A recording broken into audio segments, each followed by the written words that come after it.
3 নম্বর নীতি হচ্ছে, মনে রাখবেন তাওহীদ জানার জন্য আপনাকে কোনো বাইরের কিছু দ্বারস্থ হতে হবে না, কোরআন এবং সুন্নাহর ভিতরে আপনাকে থাকতে হবে।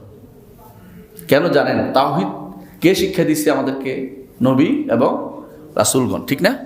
নবী রাসূলগণের কাছে কি আসছে? কিতাব আসছে, খবর আসছে। এর বাইরে অন্য কোনো পদ্ধতি গেলে আপনি ভুল করবেন।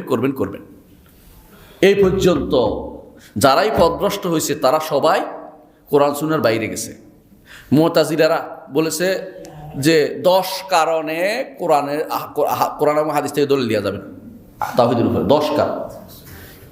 আপনারা যারা বড় করেছিলেন ইমাম রাজি, বিশ্ববিখ্যাত ইমাম রাজি, নাম জানেন না? ইমাম রাজি, আল্লাহ তারা ক্ষমা করুন, শেষ জীবনে ফিরে আসছিলেন, শেষ তওবা করেছেন শেষ জীবনে। প্রত্যেকটি এরা তওবা করেছে, কিন্তু মানুষ তওবার আগে পরেরটা আর নেয় না, আগেরটা নিয়ে বদভ্রষ্টতা লিপ্ত হয়েছে। তওবা করে ফিরে আসছে তিনি শেষ জীবনে, বলছে আমি সব দুনিয়া ঘুরে দেখছি, কোথাও আমার ইয়া নেই, আমি নিসাপুরের বুড়িদের আকীদা মূর্তি চাই। সেটা কি? আল্লাহ আরশের উপর আসলে বিশ্বাস করতে চাই, আমি আর বেদালে যেতে চাই না। সারা জীবন চেষ্টা করেছে আল্লাহ সাব্যস্ত করার জন্য 101টা দলিল নিয়ে দৌড়াচ্ছে। উনি নিশাপুরে গেছে, তো নিশাপুরে যাওয়ার সময় মানুষ, বড় আলেম গেলে দৌড়ায় না পিছে অনেক মানুষ দৌড়াচ্ছে। বুড়ি বলে কি হয়েছে? বলে একদিন একটা লোক যাচ্ছে যে আল্লাহর অস্তিত্বের উপর 101টা দলিল জানে, ওনার মধ্যে 101টা সন্দেহ আছে। বুড়ি কয়ে বলছে আমার কোনো সমস্যা নাই, আমি আল্লাহ আছে বিশ্বাস করতেছি বাবা, আমি আল্লাহর ইবাদত করি, কোনো সমস্যা নেই।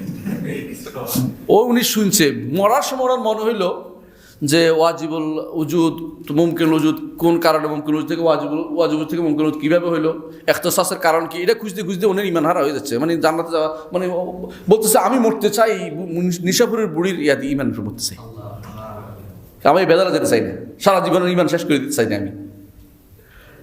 তো কেন এটা হয়েছে? কারণ তিনি তাওহীদ খুঁজছে কোথায়? কোরআন এবং সুন্নাহর বাইরে গিয়ে। কোরআন এবং সুন্নাহর বাইরে গিয়ে যাওয়ার কারণে আপনি দেখবেন আপনাদের কাছে আকায়েদে নাসাফিয়া আছে কারো কাছে? আকায়েদে নাসাফিয়া পড়ছেন কেউ? পড়ছেন না? মাশাআল্লাহ। আকায়েদে নাসাফিয়া আপনি দেখবেন 2টা ভাগ করেছে। প্রথম অংশ একটা ইলাহিয়াত, আর শেষ অংশ হচ্ছে সামরিয়াত, 2 ভাগ করেছে। ইলাহিয়াতের মধ্যে আপনি পড়ে যাবেন, কোথাও কোরআন আয়াত হয় না, কোথাও হাদিস পাবেন না কিয়ামত পর্যন্ত। ওখানে শুধু বলেছে হোকামারা বলেছে। ওই হাকিম কেরা জানেন? গ্রিক দার্শনিকরা। ওই হাকিম হচ্ছে গ্রিক দার্শনিক ছাত্র যারা আছে, কারা? ইবনে সিনা, কারামতে ফেরকাত অনুসারী ইবনে সিনা, অথবা ফারাবি, অথবা কিন্দি, অথবা এই জাতীয় লোকেরা, এরা বলেছে। এটা ওদের কাছে বেশি প্রিয়। আল্লাহ এবং তার রাসূলের বাণী তাদের কাছে আসতেছে না। অর্থাৎ তাওহীদের মাসালায় কোনোদিন তারা আল্লাহ এবং তার রাসূলের কথা শুনবে না, নবুয়তের মাসালা শুনবে না। কোথায় শুনবে? কবরের নিচে গেলে শুনবে। এটা হলে সামরিয়াত নাম দিছে, যে শোনা কথা। উপরেগুলি শোনা নয়, এগুলো কি আকল দিয়ে ধরবে, আকলিয়াত নাম দিছে, এলাহিয়াত, আকলিয়াত। আকল দিয়ে তারা ধরবে এগুলো।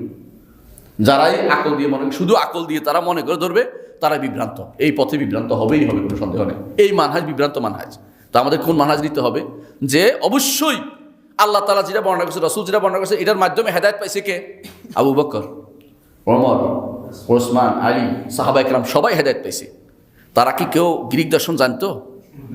গ্রিক দর্শন শুনছিল কোনোদিন?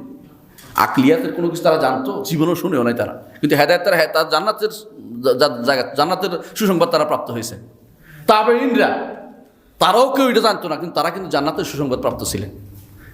সরি, আল্লাহ তাআলা যে বলছেন খায়রুন নাস কাররাসূল, রাসূল বলছেন খায়রুন নাস কাররাসূল সুম্মাল্লাযিনা ইয়ালুনাহুম তুবা, তাদের জন্য সুসংবাদ দিয়েছেন।